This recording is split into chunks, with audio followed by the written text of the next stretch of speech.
অনেক দিন থেকেই আমার একটা পাহাড় কেনার শখ, কিন্তু পাহাড় কে বিক্রি করে তা জানি না। যদি তার দেখা পেতাম, দামের জন্য আটকাতো না। আমার নিজস্ব একটা নদী আছে, সেটা দিয়ে দিতাম পাহাড়টার বদলে। কে না জানে পাহাড়ের চেয়ে নদীর দাম বেশি।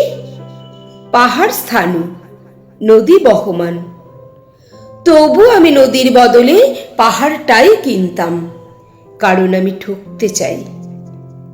নদীটাও অবশ্য কিনেছিলাম একটা দ্বীপের বদলে।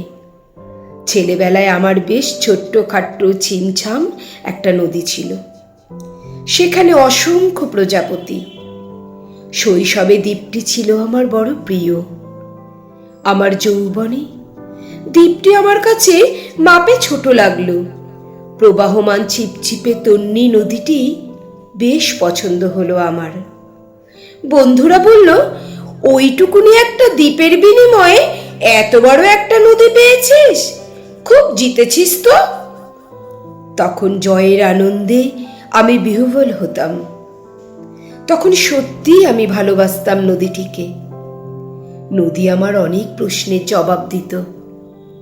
যেমন, বলো তো আজ সন্ধেবেলায় বৃষ্টি হবে কিনা। সে বলতো, আজ এখানে দক্ষিণ গরম হাওয়া, শুধু একটি ছোট্ট দ্বীপেই বৃষ্টি। সে কি প্রবল বৃষ্টি, যেন একটা উৎসব। আমি সেই দ্বীপে আর যেতে পারি না। সে জানতো, সবাই জানে, শৈশবে আর ফেরা যায় না। এখন আমি একটা পাহাড় কিনতে চাই।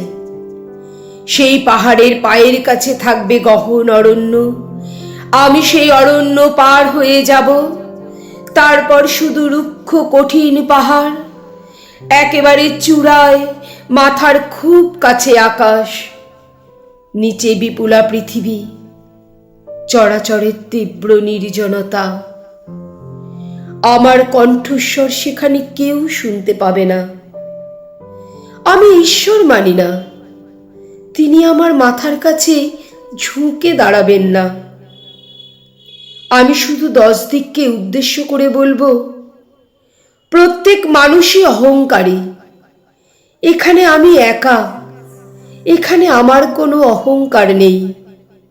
এখানে জয়ী হবার বদলে ক্ষমা চাইতে ভালো লাগে। হে 10 দিক, আমি কোনো দোষ করিনি, আমাকে ক্ষমা করো।